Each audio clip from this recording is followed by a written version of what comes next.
Good morning, everyone. Omari here. Decided I'll just read an introduction from the Millionaire Next Door by Thomas J. Stanley, PhD, and William D. Danko, PhD. Sorry for the late start today. Let's see how far we can go.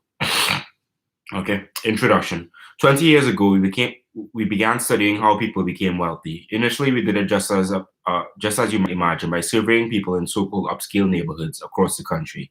In time, we discovered something odd.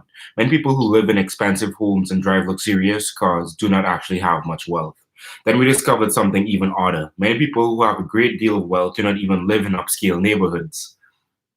That small insight changed our lives. It led one of us, Tom Stanley, out of the academic career, inspired him to write 3 books on marketing to the affluent in America, and made him an advisor to corporations that provided products and services to the affluent. In addition, he conducted research about the affluent for 7 of the top 10 financial service corporations in America. Between us, we have conducted hundreds of seminars on the topic of targeting the wealthy. Why are so many people interested in what we have to say? Because we have discovered who the wealthy really are and who they are not. And most important, we have determined how ordinary people can become wealthy. What is so profound about these discoveries is just this: most people have it all wrong about wealth in America. Wealth is not the same as income. If you make a good income each year and spend it all, you're not getting wealthier. You're just living high. Wealth is what you accumulate, not what you spend. How do you become wealthy? Here, too, most people have it wrong. It is seldom luck or inheritance of advanced degrees or even intelligence that enables people to amass fortunes. Wealth is more often the result of a lifestyle of hard work, perseverance, planning, and most of all, self-discipline. How come I am not wealthy? Many people ask these questions themselves all the time. Often they are hardworking, well-educated, high-income people. Why then are so few affluent?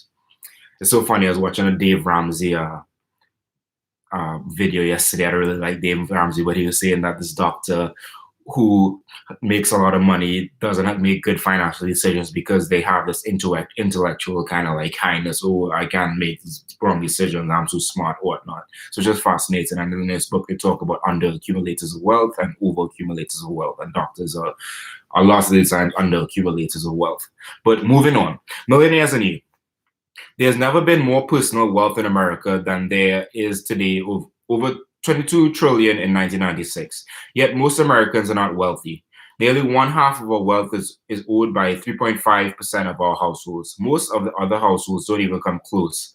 By other households, we are referring to economic dropouts. Most of these millions of households are composed of people who earn moderate, even high incomes. More than 25 million households in the United States have annual incomes in excess of 50,000. More than 7 million have annual incomes over 100,000. But in spite of being good income earners, too many of these people have small levels of accumulated wealth. Many live from paycheck to paycheck. These are the people who benefit most from this book. The median typical household in America has a net worth of less than 15,000. Let's not break that into race now, excluding home equity. Factor out equity in motor vehicles, furniture, and such, and guess what? More often than not, the household has a zero financial assets, such as stocks and bonds. How long could the average American household survive economically without a monthly check from an employer? Perhaps a month or two in the most cases. Even those in the top quintile are not really wealthy. The median household net worth is less than $150,000, excluding home equity. The median net worth for this group falls to less than 60,000. And what about our senior citizens? Without Social Security benefits, almost one half of Americans over 65 would live in poverty. Only a minority of Americans have even the most conventional types of financial assets. Only about 15% of American households have a money market deposit account, 22% a certificate of deposit, 4.2% a money market fund, 3.4% corporate or municipal bonds, fewer than 2.5% stocks and mutual funds, 8.4% rental property, 18.1% US savings bonds, and 23% IRA or KEOG accounts. By 65% of the households have equity in their own home. More than 85% own one or more motor vehicles. Cars tend to depreciate rapidly. Financial assets tend to appreciate. The millionaires we discuss in this book are financially independent. They can maintain their current lifestyles for years and years without earning even 1 month's pay. The large majority of these millionaires are not the descendants of the Rockefellers or Vanderbilts.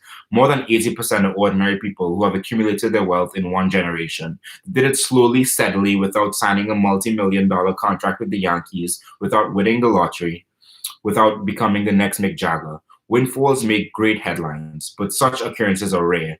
In the course of an adult's lifetime, the probability of becoming wealthy via such paths is lower than 1 in 4,000.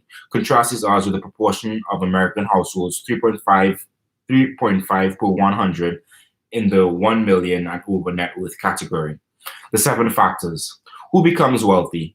Usually the wealthy individual is a businessman or woman who has lived in the same town for all of his adult life. This person owns there. This book is a little sexist in that case, but I guess that's the data they use. Perhaps I don't know. Let me know how you think about that. The person owns a small factory, a chain of stores, or a service company. He is married. He has married once and remains married. He lives next door to people with a fraction of his wealth. He is a compulsive saver and investor, and he has made his own. And he and he has made his money on his own. 80% of American millionaires are first generation rich. Affluent people typically follow a lifestyle conducive to accumulating money. In the course of our investigations, we discovered 7 common denominators among those who successfully build wealth. 1, they live well below their means. 2, they allocate their time, energy, and money efficiently in ways conducive to building wealth. 3, they believe that financial independence is more important than displaying high social status. 4, their parents did not provide economic outpatient care. 5, their adult children are economically self-sufficient. 6, they are proficient in targeting market opportunities. And 7, they chose the right occupation. In the Millionaire Next Door, you will study these 7 characteristics of the wealthy. We hope you will learn how to develop them in yourself. The research. The research for the Millionaire Next Door is the most comprehensive ever conducted on who the wealthy are in America and how they got that way. Much of this research has developed from the most recent survey we conducted that, in return, was developed from studies we had conducted over the previous 20 years. These studies included personal and focus group interviews with more than 500 millionaires and surveys of more than 11,000 high net worth and or high income respondents. More than 1,000 people responded to our latest survey, which was conducted from May 1995 through January 1996. It asked each respondent about his or her attitudes and behaviors regarding a wide variety of wealth-related issues. Each participant in our study answered 249 questions. These questions addressed topics ranging from household budget planning or lacking of it to financial fears and worries, and from methods of bargaining when purchasing automobiles to the categories of financial gifts or acts of kindness. Wealthy people give to their adult children. Several sections of the questionnaire asked respondents to indicate the most they ever spent for their motor vehicles, wristwatches, suits, shoes, vacations, and the like. This study was the most ambitious and thorough we have ever undertaken. No other study has focused on the key factors that explain how people become wealthy in one generation. Nor has the study revealed why many people, even most of those with high incomes, never accumulate even a modest amount of wealth. In addition to our survey, we gained considerable insight into the Millionaire Next Door from our other research. We spent hundreds of hours conducting and analyzing in-depth interviews with self-made millionaires. We also interviewed many of their advisors, such as CPAs and other professional experts. These experts were very helpful in our exploration of the issues underlying the accumulation of wealth. What have we discovered in all our research? Mainly, that building wealth takes discipline, sacrifice, and hard work. Do you really want to become financially independent? Are you and your family willing to reorient your life to achieve this goal? Many will likely conclude they are not. If you are willing to make the necessary trade-offs on your time, energy, consumption habits, however, you can begin building wealth and achieving financial independence. The Millionaire Next Door will start you on this journey.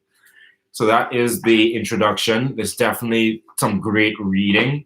This entire book is great reading and just great to open up your mind to think about, millionaires don't do these stupid things with money. They do these simple things that make them millionaires. And I think there's a huge misconception in the world that millionaires do what rich people do, but rich people aren't always millionaires, nor do they tend to be wealthy. I think one of the biggest points like I took away from reading this book the first time was that a lot of like high income earners such as like doctors, they make a lot of money, but they spend a lot of money, and therefore they don't accumulate any wealth. So it all depends on, like, as you say, it's not how much money you make, but how much money you save, invest. And I guess that is the big point of this book, and just showing you, opening your mindset. So, okay, I don't have to do all these rich things to become wealthy. There's so many different simple ways to accumulate wealth. So thank you all for joining me today. We will see if I read some more from this book tomorrow. I hope that you all have a great and blessed day. Pieces. Omari is out.